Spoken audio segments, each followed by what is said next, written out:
Sesame Chicken. This is probably the most favorite takeout dinner here in America, but did you know you cannot find this dish anywhere in China? Believe me, I've tried googling it, but I couldn't find it anywhere in China. So for the rest of the world, let's learn how to make this amazing dish right at home in your own kitchen.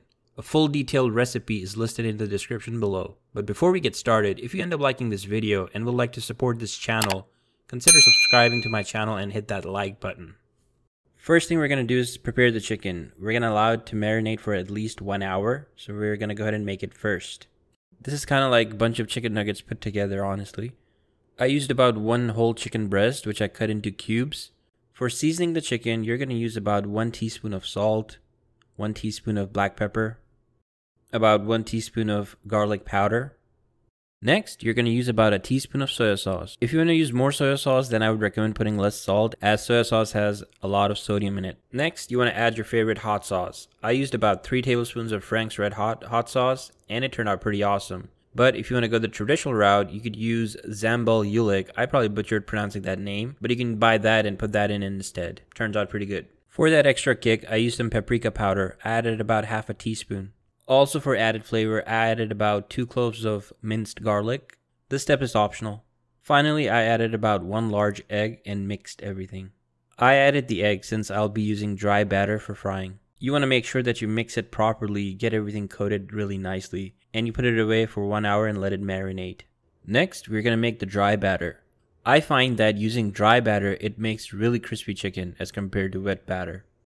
To make this, you need about 1 cup of flour. You can use any kind like all-purpose, to which you're going to add about 1 teaspoon or 6 grams of salt, half a teaspoon or 1 gram of black pepper, and about half a teaspoon of paprika for that kick.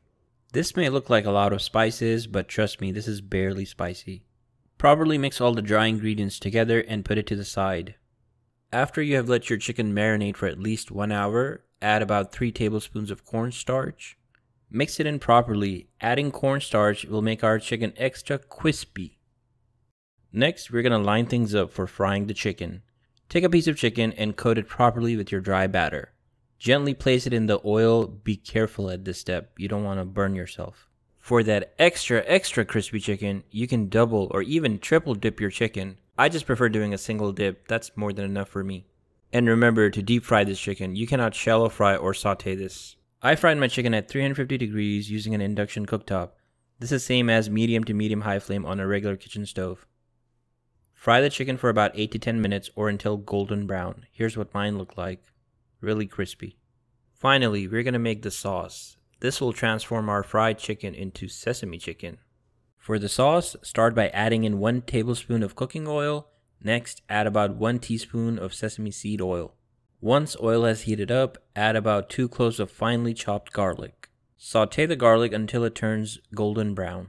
Next, add about 1 tablespoon of honey.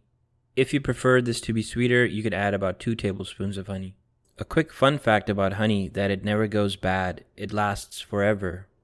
Well, not forever, but you know, a very long time. To give our sauce that tanginess, add about 3 to 4 tablespoons of ketchup. And again, for that added kick, I added about 1 teaspoon of hot sauce. Next, add about 2 tablespoons of brown sugar and 2 tablespoons of soy sauce. Mix everything up nicely and let it come to a boil. Oh, and I almost forgot. How could this be sesame sauce without adding the sesame seeds in there? So remember to add about a teaspoon of sesame seeds in the sesame sauce. Toss your fried chicken in the sauce and coat every piece really nicely. Remember to do this step right when you're about to eat. Otherwise, the chicken will get soggy if it's sitting there for more than 5 minutes. Once everything is coated, it should look something like this, really nice and glazy. And that's pretty much it. We are ready to serve this. Before you serve this, just sprinkle some extra sesame seeds from the top. It makes it look really nice. I like to eat my sesame chicken with fried rice. If this video gets like 100 likes, I'll make my fried rice recipe. It's pretty awesome. You would want to try it out. I'm really happy with how this recipe turned out. I hope you guys enjoyed this one. I look forward to hearing your feedback in the comments below. Let me know the good or the bad. See you in the next video. You know what to do. Oh, and enjoy the B-roll.